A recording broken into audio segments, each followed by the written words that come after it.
Irène Chagnot propose Voyage sans passeport en compagnie d'Irène Catarivas.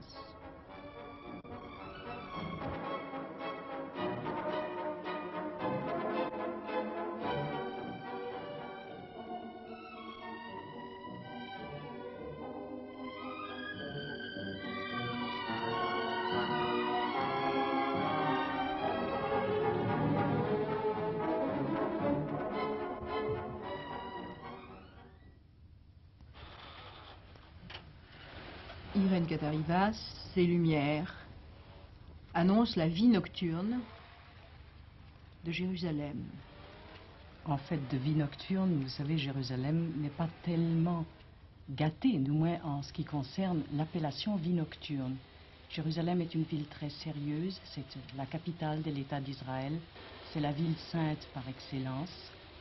Et oui, mais je m'excuse, mais toute vie nocturne comporte aussi pas mal de travaux, dont particulièrement celui des journaux et de la presse. Bien entendu, les servitudes de ceux qui travaillent la nuit nous sont démontrées ici, et non seulement vous avez un journal qui s'imprime à Jérusalem, mais des tas de journaux, puisque pays d'immigration, pays où les gens sont arrivés d'horizons très divers, ils ne connaissent pas tous la langue. Oui, alors on imprime différents journaux dans différentes langues, c'est ça? En effet, il y a des quotidiens dans des langues aussi diverses que le turc. Ça, c'est de l'anglais.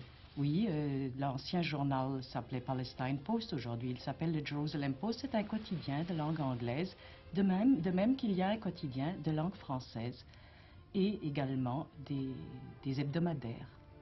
Jérusalem, ville sainte, ville dans lesquelles les petits lieux de prière foisonnent. Les gens vont prier pour la prière du soir. Ce ne sont pas de grandes synagogues, ce ne sont pas des cathédrales, ce sont des lieux où on enseigne et où on apprend. Jérusalem, sous son aspect qui se modernise du reste chaque jour, il est toujours impossible de dire la Jérusalem d'aujourd'hui parce que je crois que c'est déjà celle d'hier. Mais ceci, c'est le quartier de Méa Shearim. Et vous me disiez, si justement l'autre jour, lorsque nous bavardions, vous me disiez, Irène Chagnot, il est impossible de comprendre Israël si l'on ne comprend pas Méa Shearim et si on ne le voit pas. N'est-ce pas? Bien entendu. Il y a eu toujours des Juifs qui voulaient revenir en Terre Sainte pour y mourir. Pour eux, c'était très important de retrouver le sol de la Terre Sainte. Ils sont donc arrivés au début du siècle et même avant. Ils habitaient la Jérusalem ancienne. Et ce n'est que beaucoup plus tard qu'ils ont débordé les murs de la vieille ville et qu'ils ont commencé à vivre dans les quartiers modernes. Oui, mais ce sont aujourd'hui les quartiers les plus anciens.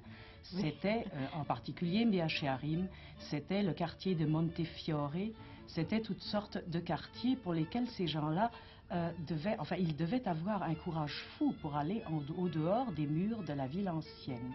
Oui. Nous sommes en ce moment dans une famille normale. Oui, enfin, je pense, devrais-je dire, classique oui, plutôt. la famille moyenne qui se prépare le matin. On se prépare très tôt. En Israël, partout, la journée commence de très bonne heure, puisque dans les ministères même, on pointe, si j'ose dire, à 8h moins le quart. Et on termine? On termine, la journée est continue. Oui. En été, elle se termine vers 2h à cause de la chaleur. En hiver, c'est plus tard, 3h, avec une petite interruption. Pour un sandwich, oui. Oui, guère plus qu'un sandwich. Vous savez qu'en Israël, on mange le repas principal. Le soir. Non, le matin. Je dirais le matin. Oui, c'est au petit déjeuner du matin que les gens mangent un repas comparable. Et cet enfant, le récite ses leçons, il y a de nombreuses écoles, je suppose aussi. Mais alors, l'enseignement chez vous doit poser un problème, parce que, pas pour le sabra qui est né sur place et qui connaît l'hébreu, mais pour les autres enfants, c'est tout de même beaucoup plus compliqué, ceux qui arrivent de tous les coins du monde et qui un beau matin se trouvent à apprendre l'histoire de leur propre pays en hébreu. Il faut apprendre avant l'hébreu, ou bien est-ce qu'on enseigne Eh bien non, on commence directement avec ces enfants-là de leur enseigner tout leur patrimoine dans la langue de la Bible. C'est évidemment très difficile. On a trouvé des méthodes spéciales pour cela.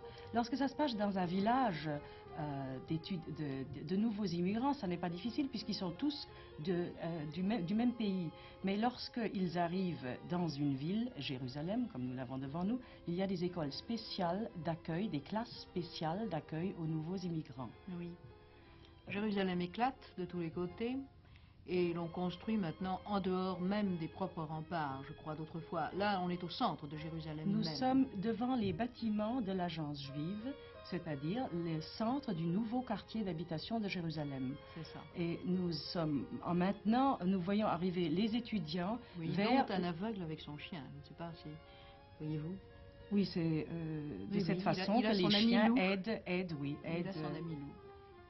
Eh bien, nous arrivons à Terra Sancta, qui est le bâtiment central de l'ancienne université. Vous savez que quand l'État d'Israël s'est créé, Jérusalem a été coupée en deux. D'un côté, la ville ancienne, de l'autre côté, la ville nouvelle. Et il se trouve que l'université hébraïque, fondée en 1925, était sur le mont Scopus, c'est-à-dire entre les deux zones, en territoire démilitarisé. Alors ça a créé une situation extrêmement difficile, aussi bien pour les étudiants que pour les professeurs. Il fallait se contenter de bâtiments provisoires et il y en avait 55. Ça n'est que beaucoup plus tard qu'on a reconstruit une nouvelle université hébraïque. Et en ce moment, nous voyons comment ça se passait à ce moment-là dans les 55 bâtiments provisoires. Et tout était même traduit en braille pour ce pauvre garçon?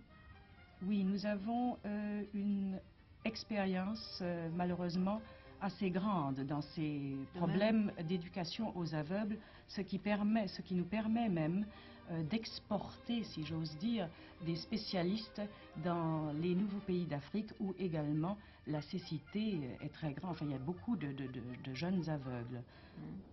Voilà le train, je ne pense pas qu'il y en ait beaucoup en Israël.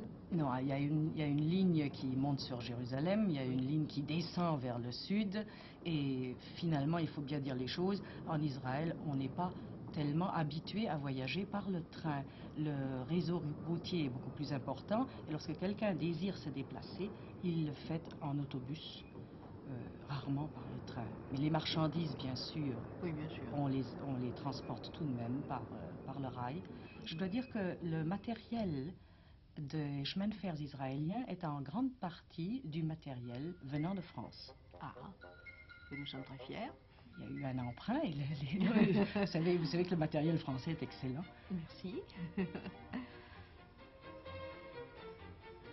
Voilà, toute la vie continue. Celle-ci, ça doit être celle du boulanger. Vous voyez la vie nocturne, je crois, de nouveau. Ça, c'est pas possible autrement. Le pain se fait aussi la nuit en Israël, non? Eh bien oui, le pain se fait la nuit et le pain se fait dans des usines. Il n'y a pas de boulangerie. Ah bon? C'est quelque chose de très curieux. Pour quelqu'un qui arrive pour la première fois en Israël, qui a envie d'acheter un morceau de pain, il cherche la boulangerie au coin de la rue, ça n'existe pas. Nous sommes, je crois, déjà dans l'industrie pharmaceutique qui est extrêmement... florissante, oui. Oui. Vous avez beaucoup de chimistes, n'est-ce pas? Oui, et nous exportons également des produits pharmaceutiques. Je crois que le légume israélien existe vraiment maintenant sur le marché. Vous avez vraiment réussi à le faire sortir de terre, il n'est pas exporté? Ça a été très dur parce que dans un pays où la pierraille domine la terre... Ça, c'est le marché à Jérusalem. Oui, évidemment, c'était difficile. Il fallait d'abord enlever la pierre et ensuite faire pousser le légume. Et c'était du fromage. Il y a beaucoup de spécialités de fromage chez vous? Nous commençons tout juste dans ce domaine. Nous sommes certainement bien plus à notre aise dans la librairie. Encore que nous fabriquions en Israël un fromage à la Roquefort, qui est tout au plus un bon bleu d'Auvergne, et d'autres fromages qui portent de très jolis noms. On mange dans la rue aussi chez vous, comme beaucoup de pays d'Orient. Hein? Énormément. L'Israélien boit son jus de fruits, mange son falafel. Et son jus de carotte. Son jus de carotte également. Oui, c'est en allant en Israël que j'ai appris à faire du jus de carotte. Il paraît que c'est excellent pour les bébés. Ah, je ne suis plus un bébé, pourtant j'ai trouvé ça très bon. Et on y mange les falafels qui sont le mets national, si j'ose dire. Ce sont des boulettes de farine de pois chiches qu'on met dans des pains arabes en forme de boulettes. Et ça se mange beaucoup dans la rue. Alors cette dame s'en va dans ce qui est aujourd'hui devenu l'une des grandes boutiques de de musique d'Israël, mais qui à l'époque, au moment où il n'y avait pas encore d'académie de musique, servait d'académie de musique. C'est l'académie Roubine. Eh oui. L'académie comprend toutes sortes de possibilités dans le domaine artistique, plus spécialement musical et chorégraphique. Oui. Et nous avons retrouvé notre ami l'aveugle et son ami le chien.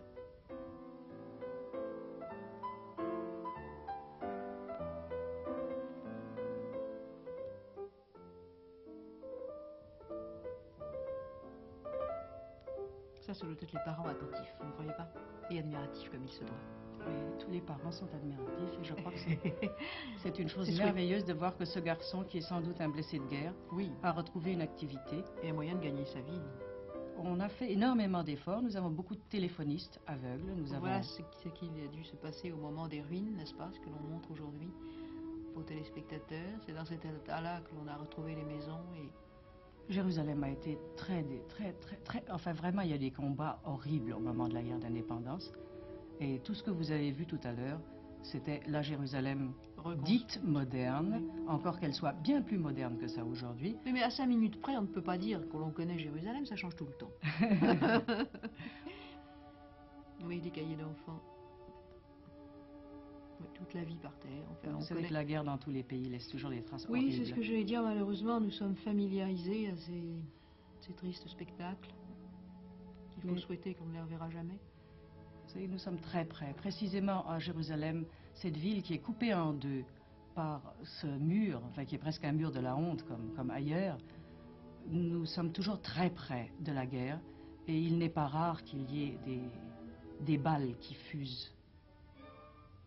Encore récemment, il y a eu des balles qui se sont perdues.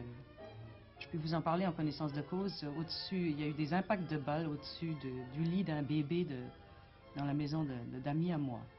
Et ça arrive constamment. Mais la vie continue et on construit. Et on construit beaucoup. Oui, ça.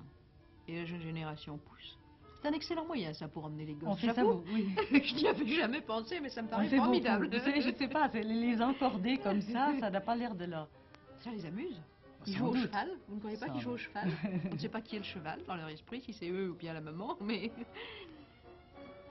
Nouveaux immigrants qui arrivent de tous les pays du monde. Et qui continuent à s'installer. Et la flamme de vie, si chère au cœur israélien. Oui, il s'agit d'une flamme assez spéciale. Il s'agit de la flamme de la fête des Lumières, qui est en raccourci la victoire des faibles sur les plus forts. Et au moment de la fête des Lumières, c'est-à-dire de Hanouka, il y a des défilés de jeunes dans toutes les rues du pays. Et nous sommes en ce moment à Jérusalem. Tous les mouvements de jeunesse ont leur défilé au flambeau. Les gosses sont très très heureux et très fiers de participer au spectacle et à la cérémonie à la fois. Irène Katarivas, je vous remercie 1000 fois de nous avoir permis de mieux connaître votre pays.